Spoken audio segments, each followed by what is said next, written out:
ब्रह्मपुर उपकंठ पुलटा गाँव में लगी रही गोष्ठी बद किसी असामाजिक व्यक्ति बोमामाड़ सह मारणास्त्र धरी आतंकराज गाँव कोठा घर टंका को नहीं दुई गोष्ठी मध्य बद लगी रही बेले गाँव में अशांत परिवेश सृष्टि होती जहाँफल ब्रह्मपुर एसपी दृढ़ कार्यानुष्ठान चेतावनी।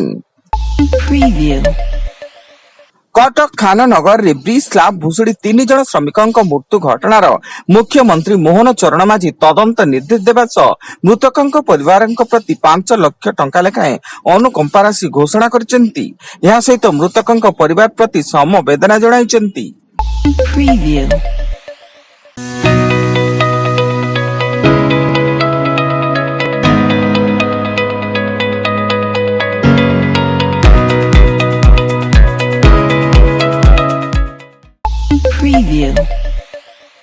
रायगढ़ जिला पद्मपुर थाना अंतर्गत डंबसरा पंचायत सौरा विक्रमपुर ग्राम रे पूर्व शत्रुता को नहीं जड़े व्यक्ति को टांगिया आनी हत्या मृतक चैतन्य सबर होता बेले से निज घरे खाऊवा समय टांगिया आक्रमण कर हत्याकारी अभियुक्त पंडा सबर पद्मपुर थाना रे आत्मसमर्पण करिसेंती।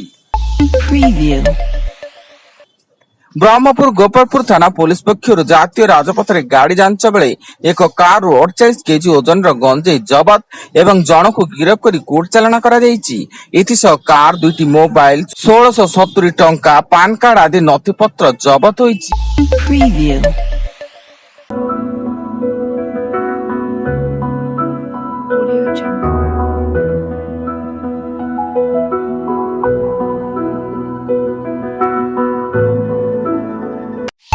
Preview. Audio Jungle.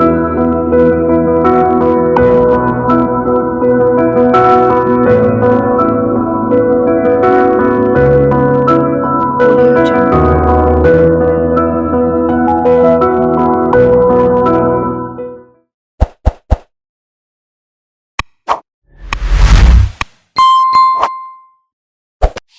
Preview. Kamakhya नगर परजंग थाना 53 नंबर जातीय राजपथ सोरंगा ग्राम निकट रे ट्रक पछपट पिटिला एक काच बोतल बोझे आइचर ट्रक घटनास्थल रे आइचर ड्राइवर मृत्यु घटिया बेले मृत ड्राइवर जनक कटक महांगा अंचल बोली सूचना। कटक सदर थाना अंतर्गत गोपालपुर बढ़ई साई निकट रेल पोलो निकट रे जड़े व्यक्ति को लुहा रड रे पिटी हत्या मृत व्यक्ति ढेंकानाल जिला कामाख्या नगर अंचल चक्रधर महाराणा होता बेले कटक सदर थाना पुलिस हत्याकारी को काबू करने सह ता निकट एक लुहा रड जबत करिछि। मालकानगिरी जिला एमबी 18 गाँव में सासू को निया लगाई पोड़ीदेला बहु सासू रेणुका बौद्ध निज घरे शोइता बेले बहु जया तांको देहरे पेट्रोल ढाली निया लगाई देथिले एवं घरर कबाट बंद करी बापा घर को चली जाइतिले। एनी पुओ अविनाथ बौद्ध मालकानगिरी थाना रे एतला दैतिया बेले पुलिस घटनार तदंत आरंभ करिछि।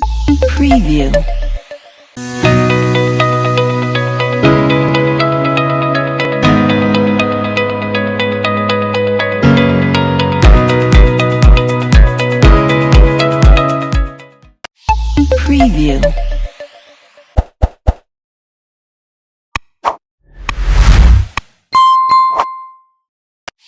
Preview.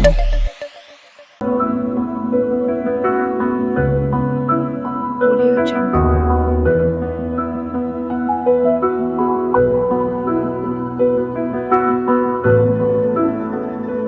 Audio Jungle.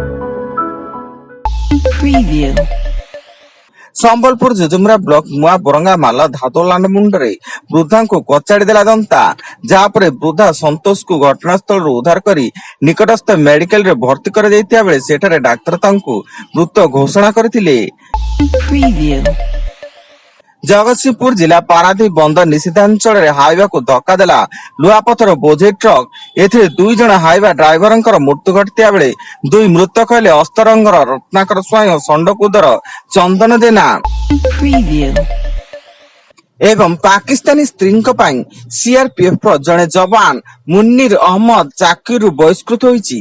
तांको विरोध रे सर्विस रूल उल्लंघन एवं जातीय सुरक्षा प्रति विपन्न दशाई कार्यानुष्ठान ग्रहण करा जायछि एवं से पाकिस्तानी महिला को विवाह करथिले।